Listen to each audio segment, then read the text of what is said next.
Assalamualaikum and Namaste. Welcome to the Limitless Mathematics channel.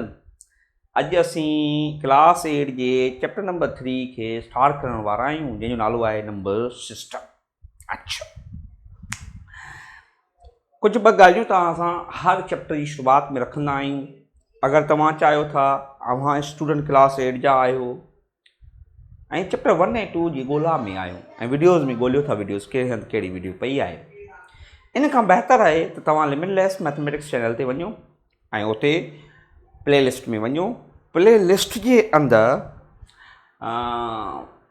Class हूंदो class 8 ऐं पोइ उन जे अॻियां लिखियलु हूंदो यूनिट 1 और आइदर यूनिट 2 ऐं प्लस में असांजे यूट्यूब चैनल ते त तव्हां सब्सक्राइब करे चुका आहियो, पर व्हाट्सअप चैनल खे फॉलो करे छॾियो जिथे तव्हांखे रोज़ाना जी बुनियाद ते अपडेट्स मिलंदियूं। ऐं प्लस में ॿी ॻाल्हि कहिड़ी तव्हां असांजे फेसबुक प्रोफाइल खे बि फॉलो करे छॾियो जिथे असीं नंढियूं ॻाल्हियुनि जी अपडेट बि छॾींदा आहियूं। हलो उस्ताद, अॼु असीं डिस्कस कयूं था नंबर सिस्टम खे। अच्छा, नंबर सिस्टम शुरूआति में ई असां वटि एक्सरसाइज़ आहे जंहिंमें अंदरि ही पाण ई डेफिनेशनूं ॿुधाए थो पियो त छा पढ़णो आहे तव्हांखे, छा उन में अंदरि इंफॉर्मेशन आहे। ठीकु आहे। Exercise 3.1 and that is question number 1. इन में अंदरि छा थो चवे थो पियो आंसर द फॉलोइंग, तो इन्हनि सभिनी जा आंसर्स ॾियो। ठीकु आहे।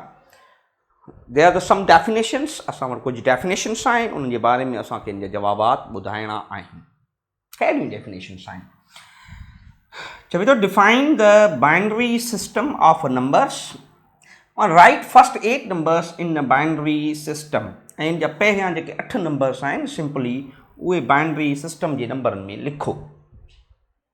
अच्छा, ठीकु आहे। पर बाइनरी सिस्टम छा थींदो आहे? चए थो पियो the binary number system or based two is a method of representing numbers using only 2 symbols 0 and 1। यानी कि असांजा जेके बि 1 खां वठी करे हज़ारनि ऐं करोड़नि ताईं नंबर्स आहिनि, इन्हनि नंबरनि खे अवां with the symbol of 0 and 1 represent करे सघो था पिया। कीअं? सवाल पैदा थियो, कीअं? जॾहिं असीं उनखे फ़क़ति उनजी फैक्टराइज़ेशन 2 सां डिवाइड करे प्राइम फैक्टराइज़ेशन कयूं त उहे 0 ऐं 1 में कन्वर्ट थींदा आहिनि। त अहिड़े लिहाज़ सां चए थो पहिरियां 8 नंबर मूंखे लिखी ॾेखारियो। पहिरियां 2 नंबर त हिन ॾिना आहिनि। कहिड़ा? पहिरियां जेके असांजा 8 नंबर्स आहिनि उन्हनि में नंबर्स जेके आहिनि उहे आहे 0 1 2 3 4 5 6 7 ही 8 डिजिट्स आहिनि। पहिरियां चए थो हिननि नंबर्स खे जेके तव्हांजा ही पहिरियां नंबर्स आहिनि, इन नंबर्स खे system of binary numbers system में कन्वर्ट कयो। कंहिं में कन्वर्ट कयो? बाइनरी सिस्टम नंबर में। कीअं? थोरो ध्यानु कंदा। 8 एग्जाम्पल। चए थो 0 खे अगरि तव्हां बाइनरी सिस्टम नंबर में कन्वर्ट कंदो न त पुट इहो 0 एंड बेस 2, हिन खे सम्झंदा आहियूं base 2। Base 2 means division by 2। कीअं? मां ॿुधायां थो। 1 खे अवां कन्वर्ट कंदो त 1 थी वेंदो 1 विथ बेस 2। पर जॾहिं तव्हां 2 खे कन्वर्ट कंदो त इन 2 3 खे कन्वर्ट करण जे लाइ अवां इन जा फैक्टर्स कढो।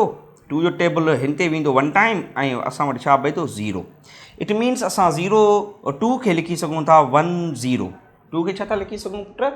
असीं 2 खे लिखी सघूं था पिया एज़ 1 एंड 0 विथ बेस 2।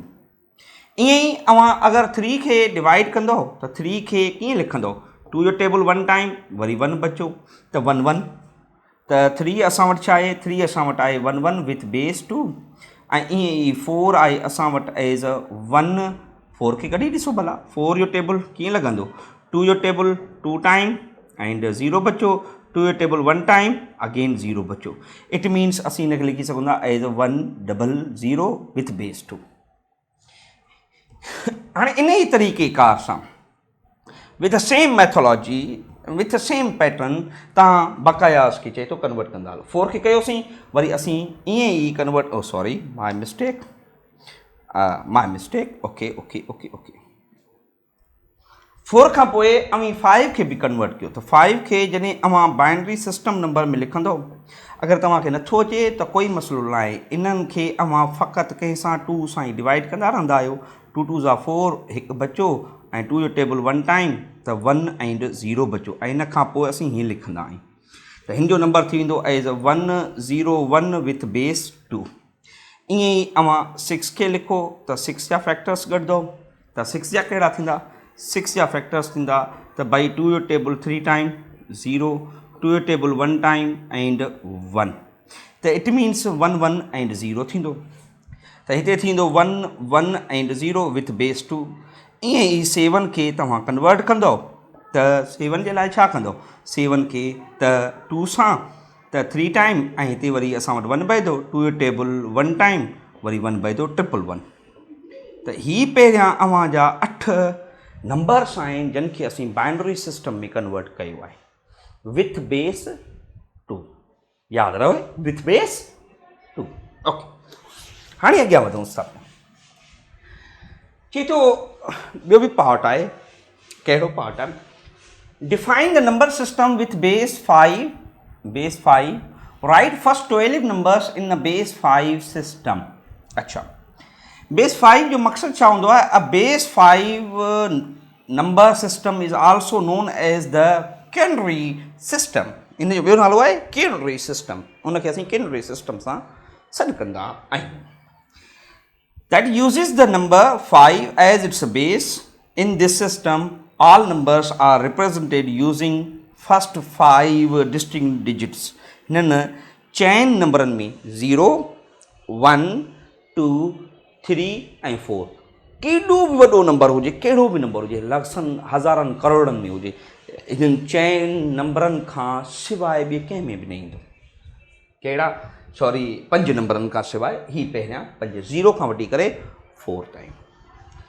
मसइलो कीअं अच्छा उहे कहिड़ा फस्ट 12 नंबर्स खे कन्वर्ट कयो त असां वटि पहिरियां 12 नंबर्स कहिड़ा आहिनि हिकु आहे 0 अच्छा ॿियो आहे 1 पोइ 2 पोइ 3 4 5 6 7 8 9 10 एंड 11 इहे पहिरियां 11 नंबर्स आहिनि ठीकु आहे इन्हनि खे कन्वर्ट करिणो आहे इहे numbers can be written in the format कहिड़े फॉर्मेट में 0 1 2 3 ऐं 4 जे फॉर्मेट में लिखिजी सघजनि था पिया पर जेका मां तव्हांखे सम्झाई मिसाल तौरु 8 ते तव्हां हाणे अॻु में 2 पिया टेबल डिवाइड कयो हाणे तव्हां कंहिंसां डिवाइड कंदो 5 सां 1 5 ज़ा 5 3 बचो इट मीन्स 8 बाइनरी सिस्टम हुन में विथ बेस 5 सिस्टम में 1 3 खे रिप्रेज़ेंट कंदो आहे कंहिंखे 1 3 खे ईअं ई हिननि सभिनी जा तव्हांखे रिप्रेज़ेंट करणा आहिनि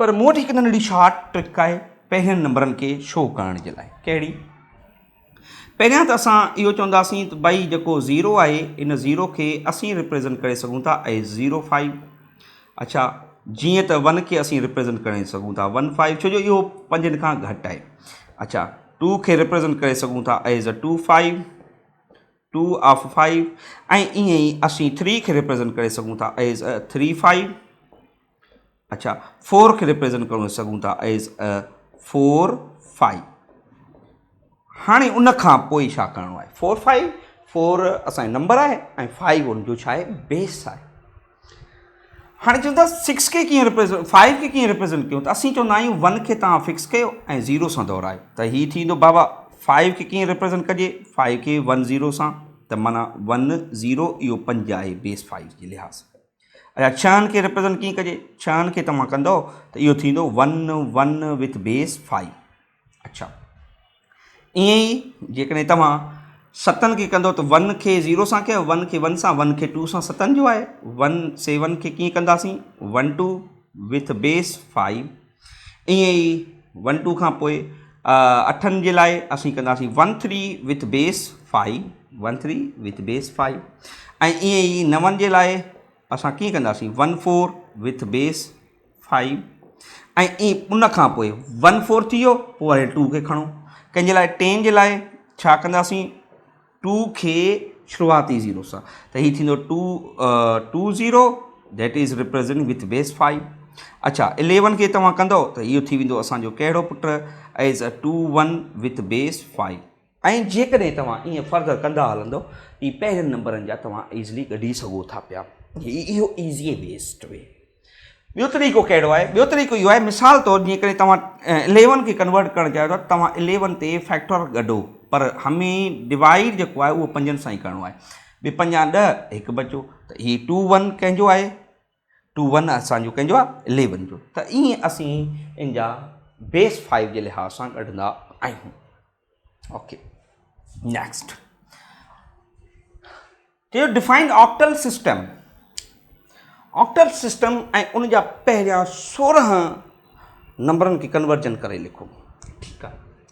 the octal number system is a positional number system that uses a base 8।